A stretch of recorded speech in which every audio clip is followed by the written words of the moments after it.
So, we're talking about constructions, right? Yesterday, what did we do? We learned how to construct a congruent segment,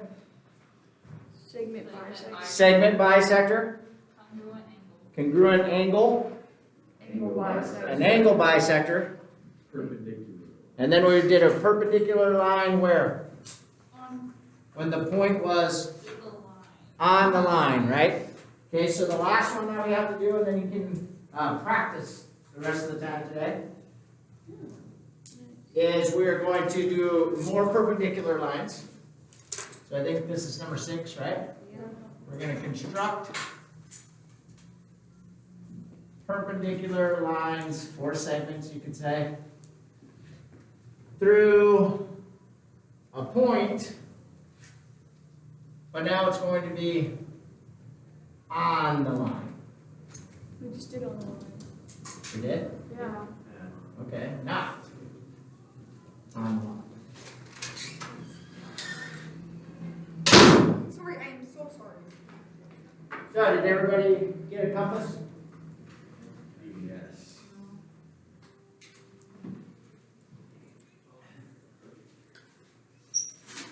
So, the first thing first, draw a line again. Or a segment. Whatever you do.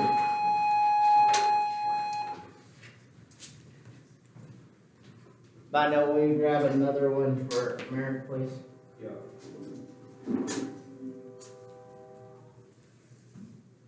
And then, so here's the thing.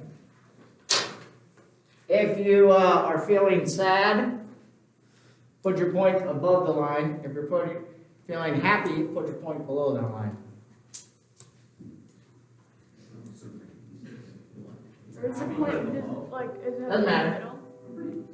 Doesn't matter. Again, if you put the point closer to an edge, you might have to extend your line. So try to put it more towards the middle. But again, either below or above. Everybody take your compass. Put the pointer again on the point. Okay? And maybe I said this the wrong way. I think I said it the wrong way again.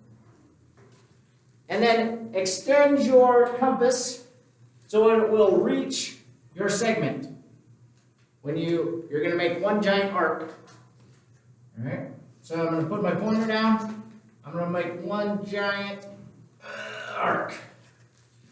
So, I think I said it backwards again. So if you're sad, put it below. If you're happy, put it above. Sorry, so. I'm sad. So what? He makes my face Like this. This isn't. Wait, so how do we This have? isn't right. No, you just got to widen it down. You just got to have it wide enough that it touches. So again, if you're up here, you would do it and you'd make a happy face. If your point's above, you would do it and make a happy face. Points below, you make a sad face. Wait, I'm sad so today. when we do it, does it have to be touching up here? Yep. There you go. Now do it. Like this? There we go. That's pretty good. Everybody got their arc? Yes. Either a sad face or a happy face? Yeah. Yes. Now I think, but I'm not sure, I think you can get by with leaving it here, but I would extend it just a little bit. Oh, I didn't even. Make it wider just a little bit, okay? From each of your intersections of your arc and your original segment or line, put your point on that and make a little arc above and a little arc below. Now honestly, you don't need the arc on both sides because you could use your point, but it's going to be more precise if you put a little arc above and a little arc below. Did it get wider? Okay? Yes, make it wider. From here. Yeah, that's what I did. No, your point. Put your point here. Yeah, and then make it wider. No, yeah, but put your point here now. Why would I do that? Okay? Now you're going to put it way up here. No, wider. I'm getting in there. And then pick it up and go and do it to the other side. Oh. And they should connect, right? Now again, you can draw giant circles here. So you should have a cross above and a cross below and your point. Now if you did this perfect, when you take your straight edge, your ruler, you should be able to connect all three of them, and they should work out perfect. If yours didn't work out perfect, that's just because your compass Yeah. changed a little bit. So see how mine missed my dot just a little bit? Mine missed my A lot. Mine's like perfect. Yours is perfect. Mine's not. There you go. Yeah, we literally have, this is why I'm not here. So again, remember.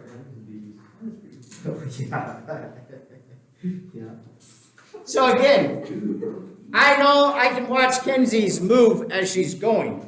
Jazz's should have been pretty good because I tightened hers up again. If your compass moves a lot, take the screwdriver and screw that little screw in there a little bit more. This is close enough. I don't really know. But again, then the last thing that you should do, realistically, is measure it, and you should be pretty close to what? 90 degrees, right? So I'm pretty close. Mine's not close at all. Jasmine. Yeah, mine. Okay? Can I use this thing real quick? Now, Can I use this hey, quick? stop talking and listen. That's what mine looks like. Listen. The most important thing is that you get the number of arcs. So you gotta have the giant arc. And again, this could have been a whole circle if you wanted. Remember, if you want to keep your compass on the paper and just draw giant circles all the time, you can do that every single time. And then you're lifting it up, extending it a little from each intersection. I can tell that mine moved right here. That's why mine was just off a little bit. I'm going to put a little arc up top and on the bottom. Or again, I could have drawn a giant circle. And then pick it up and move it over to the other one. So now we should have all 6 of them, right? Again, if yours is really flimsy, Mark's is pretty good like right here. See how hard it is right there? If yours isn't that hard, tighten that little screw in the middle. Is this the one that was bad? Yeah. It's gonna work. Screw. All right, so